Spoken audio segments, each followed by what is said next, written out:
बिहार में विधानसभा चुनाव की सुगबुगाहट के साथ ही अब जनता को लुभाने के लिए नेताओं ने चाल चलने शुरू कर दिए हैं। तो वहीं चुनावी महासंग्राम में कूदने वाले नेताओं ने जनता के बीच अपनी बेहतर छवि को दिखाने में भी व्यस्त हैं, जिसको लेकर वर्तमान और भावी प्रत्याशियों के बीच अब जुबानी जंग भी तेज होने लगी है। दरअसल बिहार विधानसभा चुनाव से पहले रोहतास जिले के डेहरी विधानसभा क्षेत्र में वर्तमान विधायक सत्यनारायण सिंह यादव लगातार विकास कार्यों को लेकर शिलान्यास कर रहे हैं, जिसको लेकर राष्ट्रीय जनता दल के नेता आरोप लगा रहे हैं।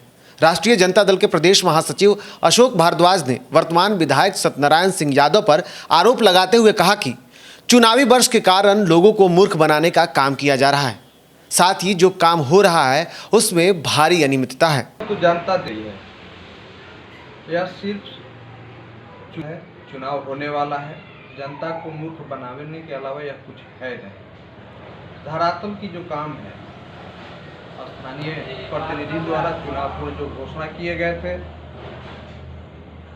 कहीं धरातल पर कुछ दिख नहीं रहा है। पूर्व विधायक जहां से हमारे दल के माननीय इलियास हुसैन साहब थे, उनके द्वारा अनुशंसित जो योजना है वही धरातल पे आ रही है, और उस योजना के तहत भी जो काम हो रहा है उसके गुणवत्ता में घोर अभाव है।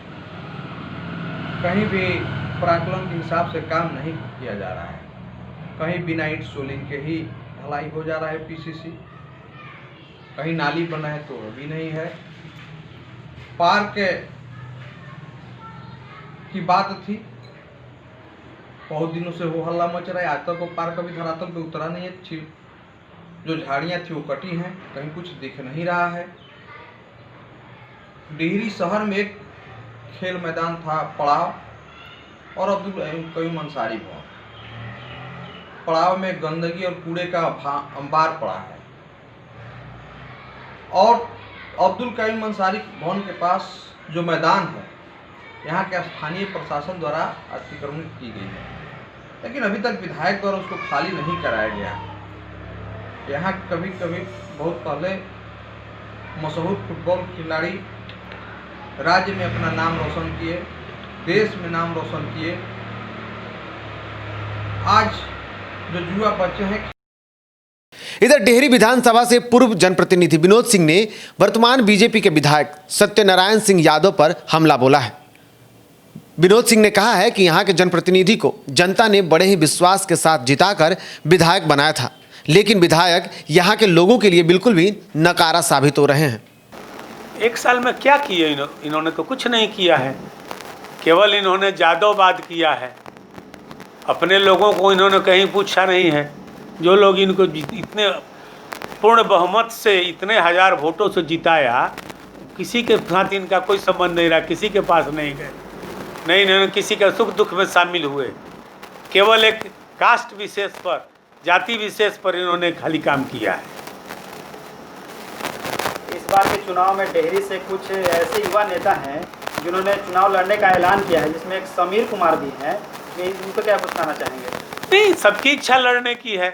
समीर अपने लोगों के बीच में मिल रहे हैं, जुल रहे हैं, उनकी इच्छा है, दिन रात लोगों के साथ उनका मिलना जुलना है, लड़ने की उनकी इच्छा है, वो लड़ेंगे। स्थानीय विधायक का 1 साल का रिपोर्ट पेश करने के बाद समीर कुमार ने भी 1 साल का अपना रिपोर्ट पेश किया, इस पर क्या कहना चाहेंगे? अभी हमने देखा नहीं है दोनों का क्या इन लोगों ने रिपोर्ट पेश किया है, तो हम उस पर कहना थोड़ा मेरे लिए मुश्किल है। अगर हम रिपोर्ट हमारे सामने होता तो हम उस पर स्पष्ट कह देते कि क्या गलत है और क्या सही है। वहीं इस बार चुनावी मैदान में आने को लेकर विनोद सिंह ने कहा कि अगर पार्टी और जनता का सहयोग मिला तो इस बार भी चुनाव में वो दिख सकते हैं, लेकिन इसके लिए जनता का साथ होना बहुत जरूरी है। जनता अगर चाहेगी तो हम जरूर चुनाव लड़ेंगे। अगर पार्टी चाहेगी, अगर हमको लड़ाना तो लड़ेंगे, और अगर जनता भी चाहेगी तभी हम चुनाव लड़ सकते हैं। जनता ही सब कुछ है। इस बार डेहरी में मुख्य मुद्दा क्या होगा जिसपे लोगों से वोट मांगा जाएगा? मुख्य मुद्दा तो विकास ही है। सब कोई विकास की बात करता है, तो डेहरी के लिए तो कोई मुद्दा, हर जगह विकास ही मुद्दा है। विकास के अलावा तो कोई मुद्दा नहीं है डेहरी में भी कि कोई हम किसी मुद्दे की बात करें या कोई मुद्दा उठाकर बात करें। डेहरी में। न्यूज 111 के लिए रोहतास से रोहित सिंह की रिपोर्ट। बिहार और झारखंड की तमाम खबरों के लिए हमारे YouTube चैनल को सब्सक्राइब करें और बेल आइकन दबाना ना भूलें।